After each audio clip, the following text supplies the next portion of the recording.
So who was that? Nolan's voice came from the other side of the counter, low enough that I almost missed it under the espresso machine. Almost.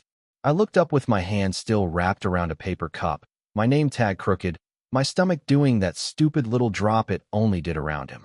Nolan Hayes stood near the register in his black jacket, hair messy from the wind outside, one hand shoved into his pocket like he had just walked in casually.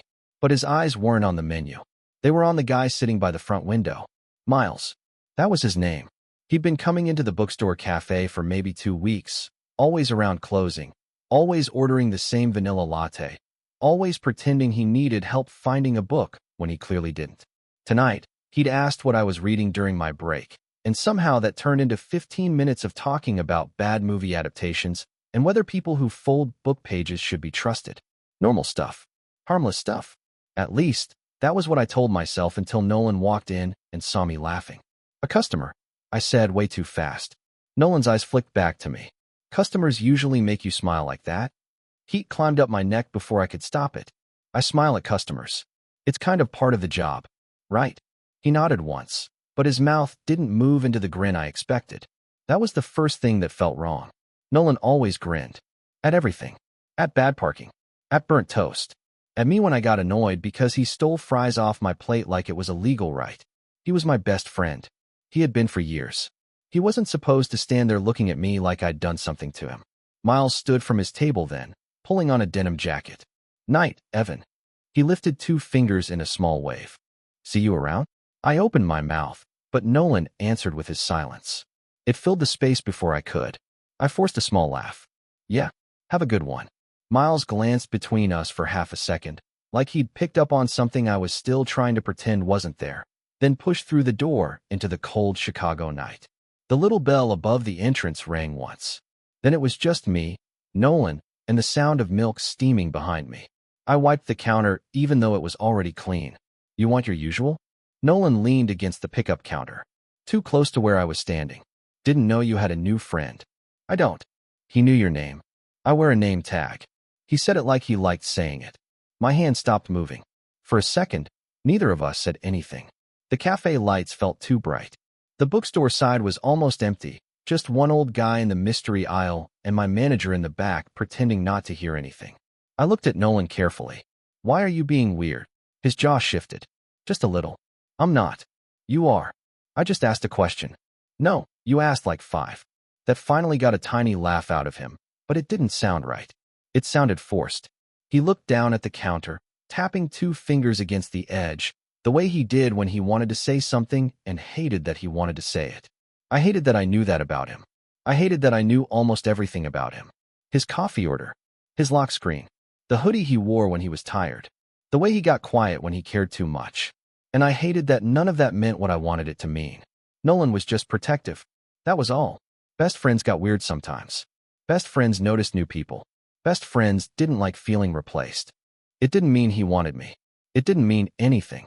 That was what I kept telling myself while he looked past me toward the window Miles had just walked through.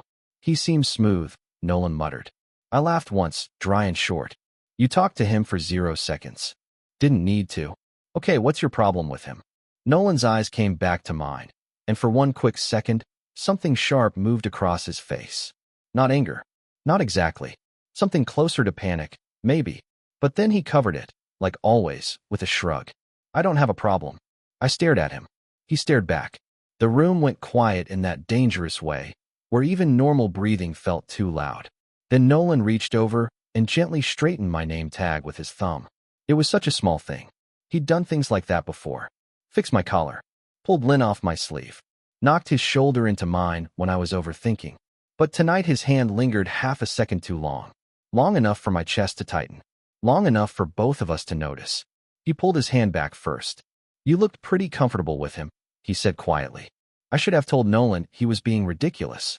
I should have laughed, made his coffee, and let the whole thing die right there between the tip jar and the pastry case. Instead, I stood there like an idiot, still feeling the ghost of his thumb against my name tag. Comfortable, I repeated, because apparently my brain had decided one word was all I could handle. Nolan looked at me for a second too long, then glanced away like he had not meant to say it out loud. Forget it. No, come on. I grabbed a cup and turned toward the espresso machine just to have something to do with my hands. You come into my job, interrogate me about some guy, fix my name tag like you own it, then tell me to forget it? That got his attention. His eyebrows lifted. Like I own it. My face warmed immediately. You know what I mean. I really do not think I do. And there it was. That tiny Nolan smile. The one that made everything worse because it always arrived right when I needed distance. I shook my head and started his drink. Large iced coffee, 2 pumps caramel, splash of oat milk. No straw because he always said straws made iced coffee taste weird. I had made it so many times I could do it half asleep. Nolan watched me from the other side of the counter. Quiet. Too quiet. What? I muttered. Nothing. You are staring. I am watching you make my coffee. That is staring with extra steps. He laughed under his breath, and for a second, the weirdness loosened. That was how it always worked with us. Something got too close, too tense, too honest, and then one of us made a joke. Usually him. Sometimes me if I was feeling brave. Nolan and I met sophomore year at a college apartment party neither of us wanted to be at. I was hiding in the kitchen with a warm soda, and he walked in looking for ice, saw me standing alone, and said, "You look like you are planning a murder." I told him I was only planning to leave. He said, "Good. I need an exit buddy." We left 10 minutes later and got fries at a diner that smelled like grease and old coffee. After that, he just sort of became part of my life. Study sessions turned into movie nights. Movie nights turned into grocery runs. Grocery runs turned into him knowing exactly which cereal I bought when I was stressed. He was easy like that. Too easy. The kind of guy who made space for himself in your routine until one day you realized your week felt wrong without him in it. I slid his coffee across the counter.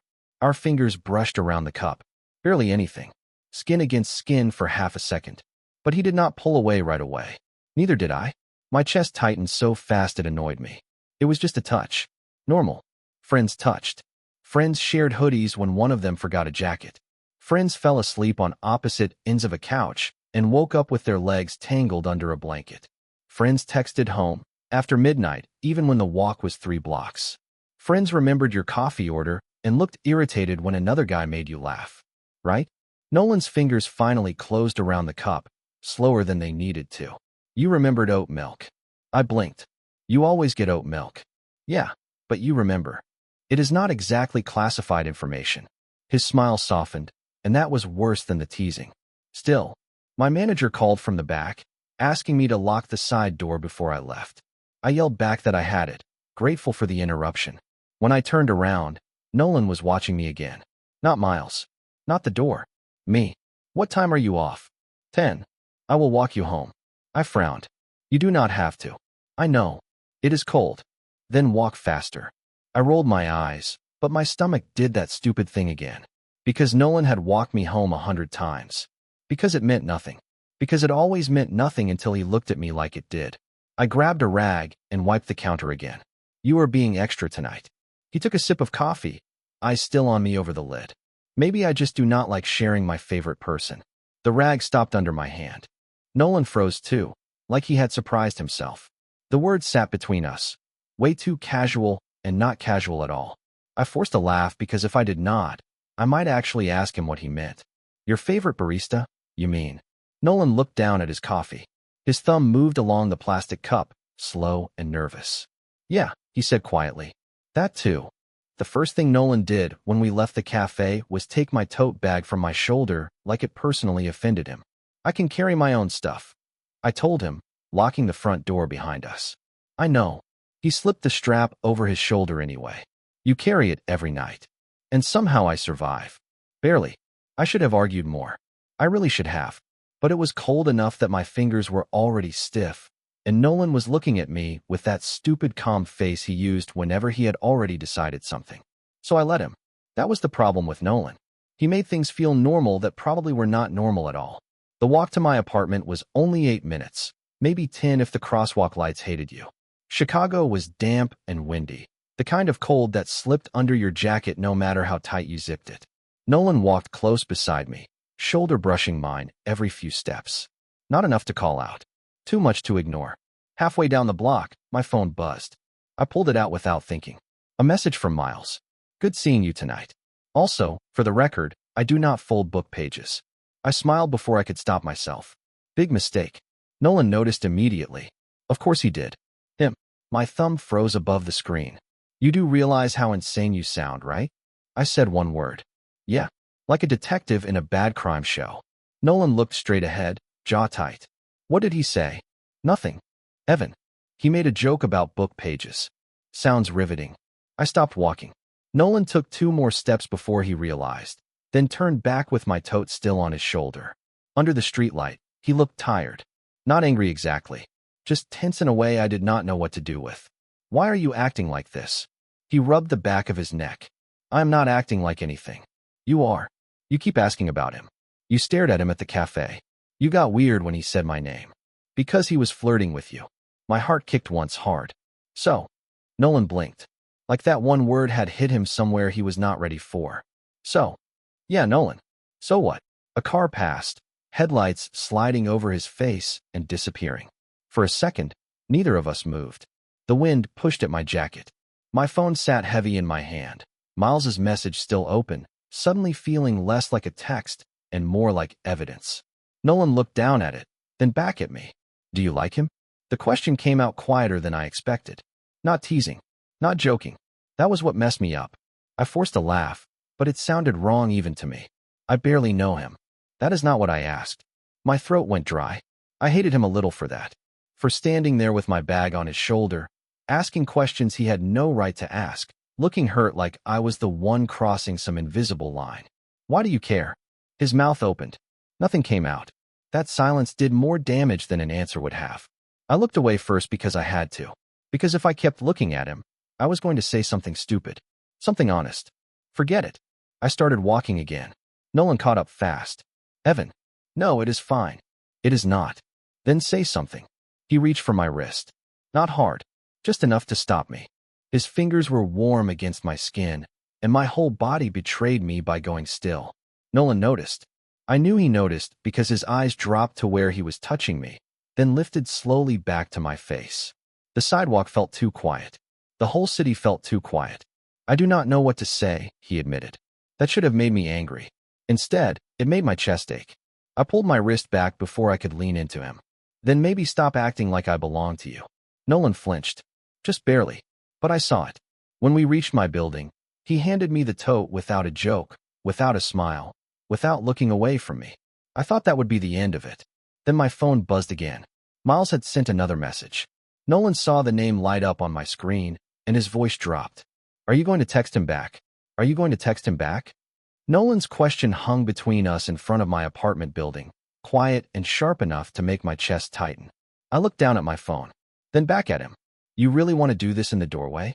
His face changed like he knew he had pushed too far, but he still did not move. I just want to know. Why? Evan. No. You do not get to say my name like that and dodge the question. His hand flexed at his side. The streetlight above us buzzed faintly.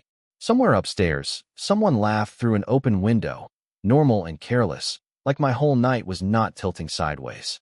Nolan swallowed. Because I do not trust him. You do not know him. Exactly. I let out a breath that almost turned into a laugh. That makes no sense. Maybe it does to me. Then explain it. He looked at me. Really looked. No grin. No joke. No easy Nolan exit ramp. Just him standing there with messy hair and tired eyes, like whatever was happening scared him as much as it scared me. I do not like the way he looks at you. My pulse moved into my throat. You said that already. I know. And I am asking why. He took one step closer. Not enough to trap me. Just enough that the space between us changed. I felt it immediately, like the air had gone warmer even though it was freezing outside. Because you looked back, he said. My mouth opened, but nothing came out. That was the part one had not expected. Jealousy, maybe. Annoyance, sure. But hurt? That did something to me. I tried to hold on to my anger because it was easier than whatever else was under it. Nolan, you are my best friend. His jaw tightened. Yeah. So you cannot act like this. I know. You cannot get mad because someone talks to me. I know. You cannot show up, carry my bag, walk me home, ask if I like him, and then just stand there like I am supposed to understand what you are not saying. His eyes dropped for half a second. Then his voice came out low. Maybe I do not understand it either. That shut me up. The lobby door clicked behind me as someone came out, and both of us stepped aside too fast. Mrs. Alvarez from the second floor walked past holding a grocery bag, giving us a polite smile. "Cold night, boys." "Yeah, I managed." "Real cold." Nolan gave a small nod, but his shoulders had gone stiff. We waited until she was halfway down the sidewalk. Neither of us spoke. The interruption should have broken the moment. It did not. If anything, it made everything worse, because now we were both aware of how close we had been standing, how serious we had sounded, how easily someone could have seen it. I turned toward the building. I should go up. "Evan." I hated how fast I stopped. Nolan stepped closer again, slower this time. "Careful." His hand lifted, then dropped, like he did not trust himself to touch me. "Do you want to?" My heart started pounding. "Wanna what?" "Text him back." I stared at him. "That is not what you wanted to ask." His breathing changed. Just a little. Enough that I noticed because I noticed everything about him. "No," he admitted. "It is not." The space between us went still. My phone buzzed again in my hand, but neither of us looked at it. Nolan's eyes were on mine, then lower for one dangerous second, then back up like he had caught himself. My whole body went quiet. I should have moved. I should have laughed. I should have said goodnight. Instead, I whispered, "Then ask me." Nolan's face softened in a way that almost hurt. His fingers brushed mine. Not a full hold. Just a question. Just a mistake waiting to become real. I did not pull away. He looked down at our hands, and for one second, I thought he might actually take mine. Then the lobby door opened again behind me, loud and sudden. We broke apart like we had been caught doing something wrong. My neighbor from downstairs stepped out with his dog, barely glancing at us. "Evening." "Hey," Nolan muttered, stepping back. Too far back. The cold rushed in between us.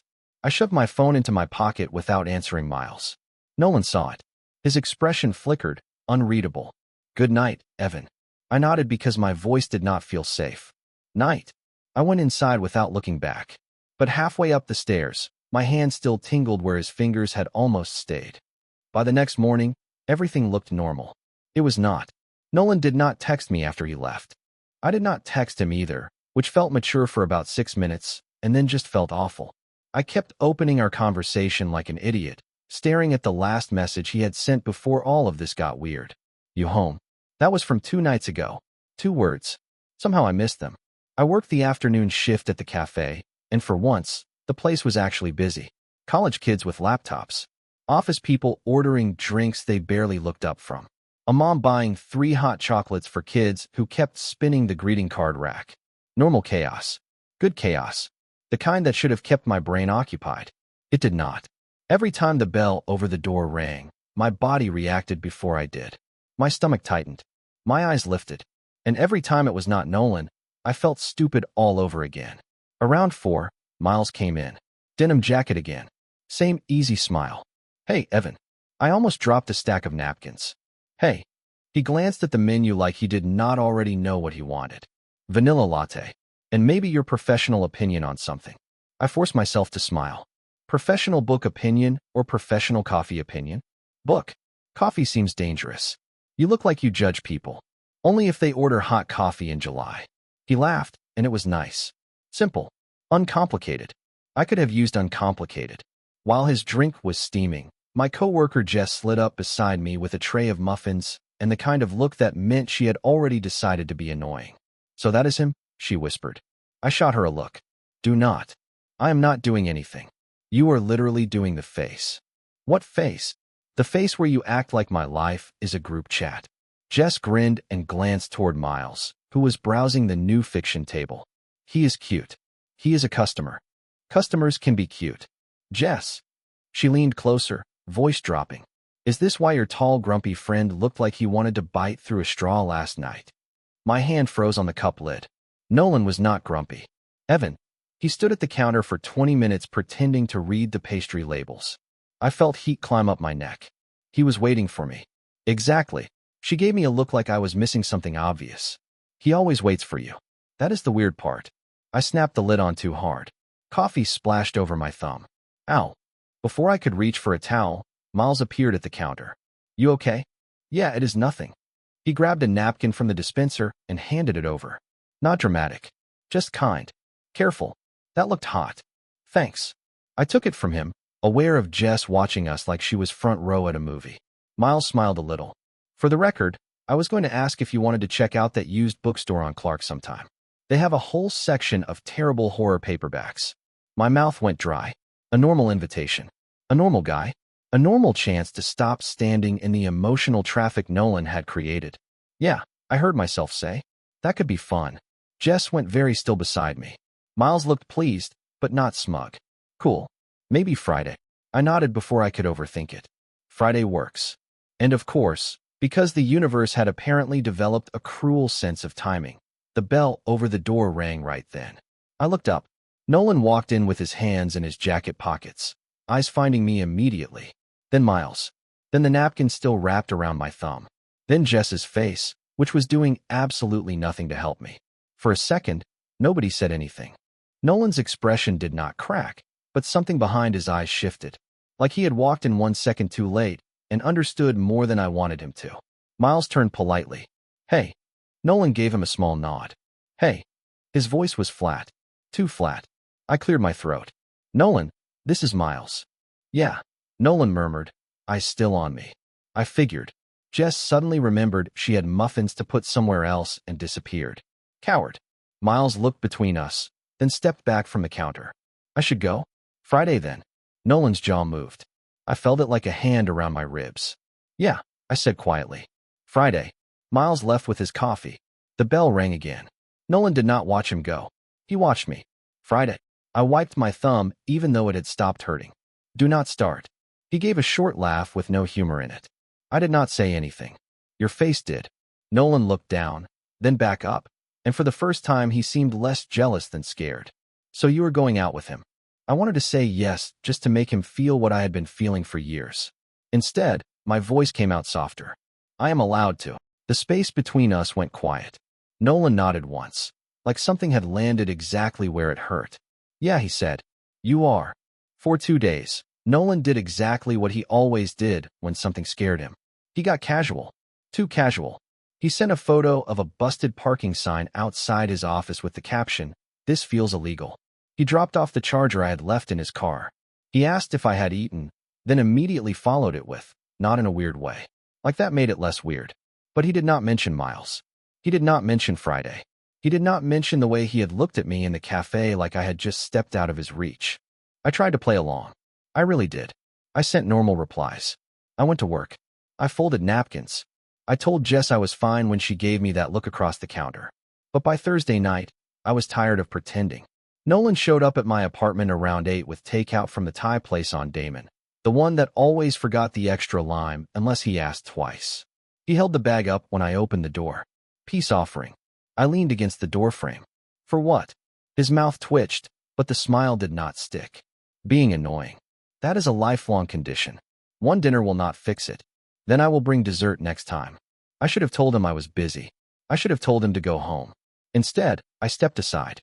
Because apparently I had no survival instinct when it came to Nolan Hayes and pad thai. We ate on the couch like usual, containers balanced on our knees, some home renovation show playing low on the television. It should have felt normal. It almost did. That was the worst part. Nolan sat close enough that his knee touched mine every once in a while. Each time it happened, he did not move. Neither did I. I kept waiting for a joke. Some dumb comment to make the air breathable again. It never came. Halfway through dinner, my phone lit up on the coffee table. Miles. Looking forward to tomorrow. I saw Nolan see it. His chopsticks paused above his food. Just for a second.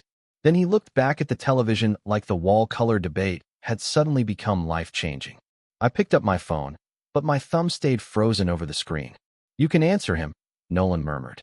I looked over. I know I can. He nodded. Good. Do you want me to? That did it. His eyes shifted to mine. The room went quiet except for the television. Some guy on screen was arguing about kitchen cabinets, completely unaware my entire chest had gone tight. Nolan set his food on the coffee table. Slowly, carefully, like one wrong move would make the whole night crack open. No, the word was so soft I almost thought I imagined it. My pulse jumped. No. He rubbed both hands over his face, then leaned forward with his elbows on his knees. I am trying so hard not to be that guy. What guy? The guy who gets weird because his friend has a date. Is that what this is? He laughed once, but there was no humor in it. I do not know what this is. I put my phone back down without answering. Nolan noticed. His eyes flicked to it, then to me, and something in his expression broke a little. I hate that I care, he admitted. I hate that when he texts you, I want to know what he said. I hate that when you smile at your phone, my first thought is that I want it to be because of me. I stopped breathing for a second. He looked scared now. Not dramatic scared. Real scared. Like the words had gotten out before he could drag them back. Nolan. And I know I do not get to ask you not to go tomorrow. His voice dropped. I know that. I keep telling myself that. My throat felt tight. But he looked at me then. Really looked. And the space between us felt smaller than it was. But I do not want you to go. I should have said something smart. Something careful. Instead, all I managed was, why? Nolan's hand moved on the couch between us, close enough that his fingers almost touched mine. Because last night, when I almost held your hand outside your building. He swallowed, eyes dropping for a second. I was not confused about that part. My heart hit hard against my ribs. His fingers brushed mine, barely there. This time, he did not pull away. It felt real to me, he whispered. And I do not want to go back to pretending it did not. For a second, I honestly thought Nolan might kiss me. Not because he moved closer. He did not. Not because the room turned dramatic or the television faded into silence like some movie. It was smaller than that. His fingers were touching mine on my couch. His eyes were lowered. And he had just said the one thing I had spent years trying not to imagine. It felt real to me. My whole body went still around those words. Nolan, I said, and my voice came out softer than I wanted. His fingers tightened slightly, like he was afraid I was about to disappear. You do not have to say anything. That is not fair. He looked up. I know. No, I mean it. I pulled my hand back, not far, but enough that the air changed. His face shifted immediately. Hurt first, then panic, then that stupid calm mask he used when he wanted to pretend nothing landed. Okay. I hated that one word. Do not do that. Do what? Act like I rejected you when I am trying to understand what is happening. Nolan leaned back against the couch, rubbing a hand over his mouth. I do not understand what is happening either. You just said you did. I said that part felt real. His eyes flicked to my hand, then away. That does not mean I know how to not mess this up. There it was. The step back. The door closing right after he cracked it open. My chest tightened so fast it almost made me angry. Mess what up? Us. The word hit harder than I expected. Nolan shook his head, staring at the coffee table like the takeout containers had answers. Evan, you are not some random guy I can go on one awkward date with and never text again if it gets weird. You are my best friend. You are in every part of my life. I tried to laugh, but it came out too thin. That sounds like a reason to be careful. It is. It also sounds like a reason to run. He did not answer. That silence hurt more than I wanted it to. I stood up because sitting next to him was starting to feel impossible. So what am I supposed to do with that? Nolan looked up at me, eyes tired. I do not know. You keep saying that. Because it is true. You told me you did not want me to go tomorrow. I know. You told me it felt real. I know. Then the second I ask what that means, you act like I am asking you to sign a mortgage. His mouth twitched like he almost smiled, but it disappeared fast. That is not what I am doing. Then what are you doing? He stood too, and suddenly the living room felt smaller. Not dangerous, just too full of everything we were not saying. I am scared, he admitted. Quiet, barely above the television. That stopped me. Nolan did not say things like that. Not easily. Not with his shoulders tense and his hands open at his sides like he did not know where to put them. Of me, his face changed. No. God, no. Then what? Of waking up next week and realizing I ruined the one thing in my life that always felt steady. I looked at him for a long second. The anger softened into something worse. Something sadder. And what if I had been trying to keep it steady so long that it has been hurting me? Nolan blinked. I could see that one land. Evan. No. I picked up my phone from the coffee table. Miles's message was still there, unanswered. My thumb hovered over it. I did not even know if I wanted to go anymore. That was the problem. This was not about Miles. It had never really been about Miles. But maybe I needed to stop waiting for Nolan to be brave before I allowed myself to be chosen by someone. Nolan watched my screen light up, and his face went quiet. You were going to go. It was not a question. I swallowed. I think I should. His jaw tightened, but he nodded like he deserved it. Like he had been expecting the hit, and decided not to duck. Yeah, that made it worse. I wanted him to fight a little. I wanted him to say do not. I wanted him to say me instead. He did none of that. He grabbed his jacket from the back of the chair, moving too carefully. I should head out. Nolan. He paused by the door, hand on the knob. For 1 second, I saw it again. The part of him that wanted to stay. The part that had almost held my hand. Then he looked down. Have fun tomorrow, Evan. The door closed softly behind him. No slam. No big dramatic exit. Just a quiet click that somehow felt worse. I stood there with my phone in my hand, staring at Miles's message, realizing Nolan had finally told me something real and still left me feeling alone. Friday came anyway. I hated that about days. They did not care if your best friend walked out of your apartment with half a confession still sitting in the room. They just showed up. I met Miles outside the used bookstore on Clark at 7. He looked nice. Clean jacket. Easy smile. No pressure in his face. Hey, he said, holding up 2 coffees. I guessed iced. Risky. You seem like an iced coffee in cold weather person. I smiled because he was right, and because it should have been enough. He was kind. He listened. He laughed at the right places. Inside the bookstore, we wandered past old paperbacks and dusty shelves, talking about horror covers that looked like they had been designed by someone having a fever dream. It was good. Honestly, it was. And that made me feel worse. Because every time my phone stayed silent in my pocket, I felt it. Every time Miles leaned closer to show me a ridiculous book title, I wondered what Nolan would have said. Around 8:30, Miles stopped near the front counter and looked at me with a careful smile. Can I ask you something? My stomach tightened out of habit. Sure. Are you actually here with me? That hit me harder than it should have. I looked down at the book in my hands. Some old thriller with a broken spine.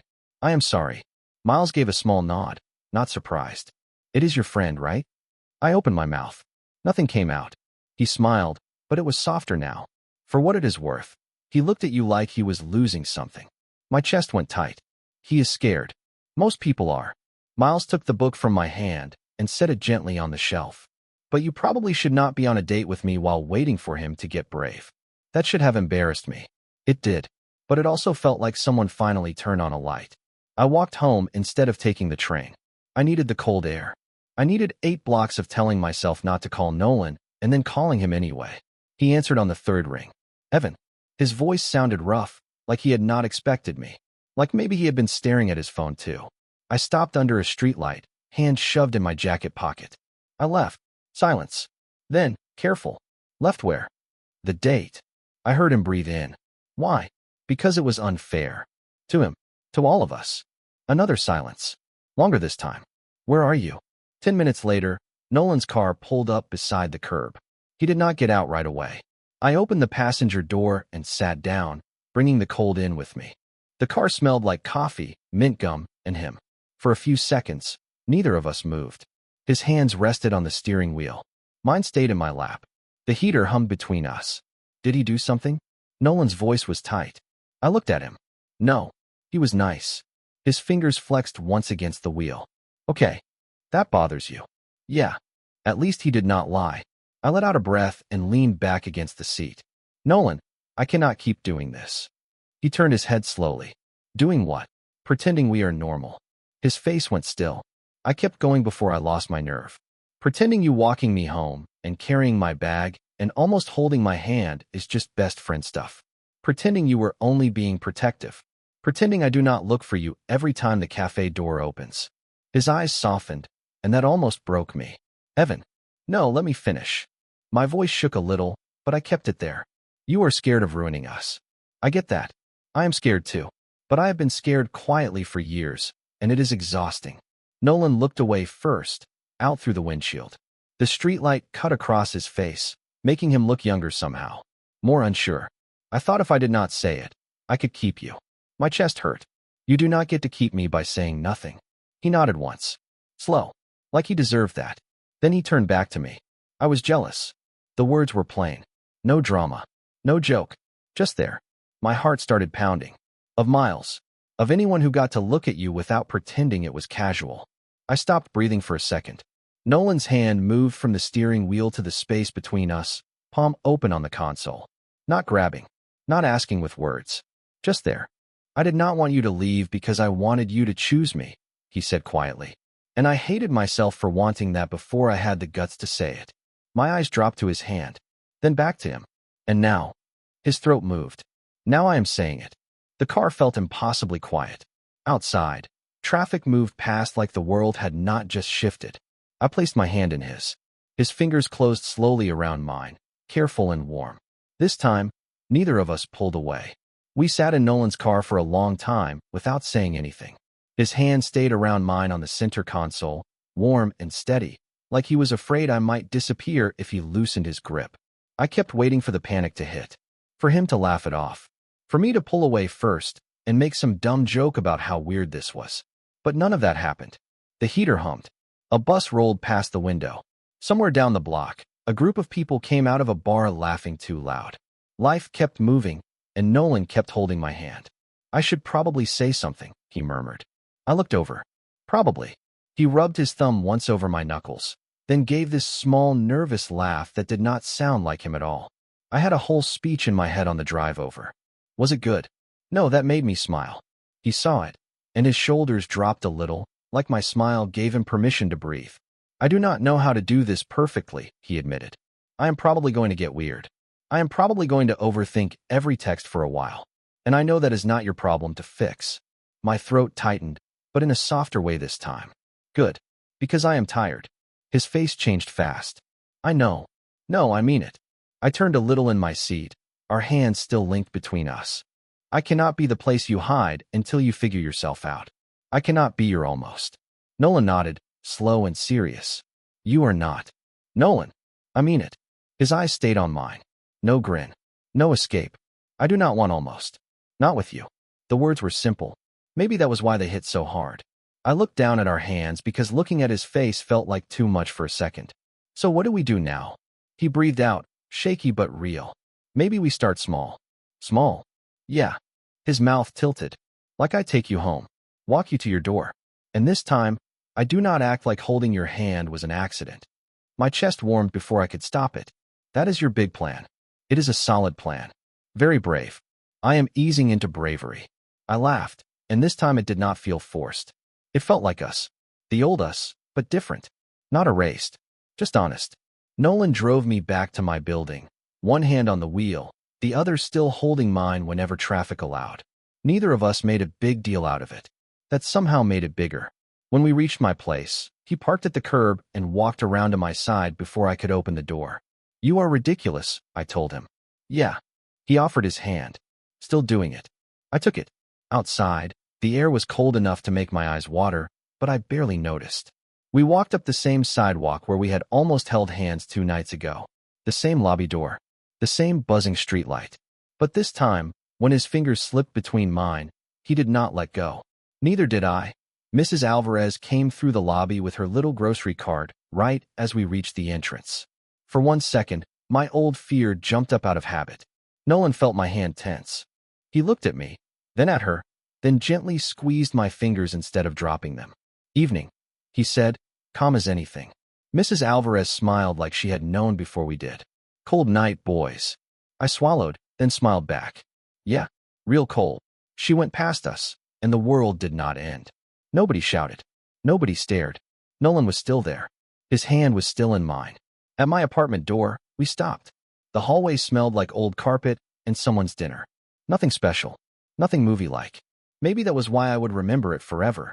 Nolan looked down at our hands. Can I come in? I raised an eyebrow. For what? His cheeks actually went a little red. Coffee. A movie. Sitting on your couch and trying not to make everything weird. You will definitely make it weird. Probably. I unlocked the door, smiling before I could hide it. Come on. Later, we sat on my couch with takeout leftovers reheated badly in the microwave and some terrible home renovation rerun playing low. Nolan's knee touched mine. His hand rested beside mine on the blanket. Not hidden, not accidental. Every so often, his thumb brushed my wrist like he was checking that this was still allowed. I let him. I wanted him to. Around midnight, my phone lit up with a message from Jess. So, I stared at it, then looked at Nolan. He saw the name and groaned. She knows, does she not? She knew before we did. He leaned his head back against the couch, embarrassed and smiling. I typed back one word. Yeah. Then I put my phone face down. Nolan looked at me, quieter now. You okay? I thought about the café. Miles. The almost handhold. The silence. All the years I had spent translating Nolan's little gestures into something I could survive. Then I looked at his hand, open and waiting beside mine. I took it. Yeah, I said. I think I am. Nolan smiled, small and relieved, and did not let go. He did not want me talking to another guy. Turns out, he was just scared I would finally stop waiting for him. And maybe the best part was, I did stop waiting. Not because I gave up on him. Because for the first time, he finally met me where I was.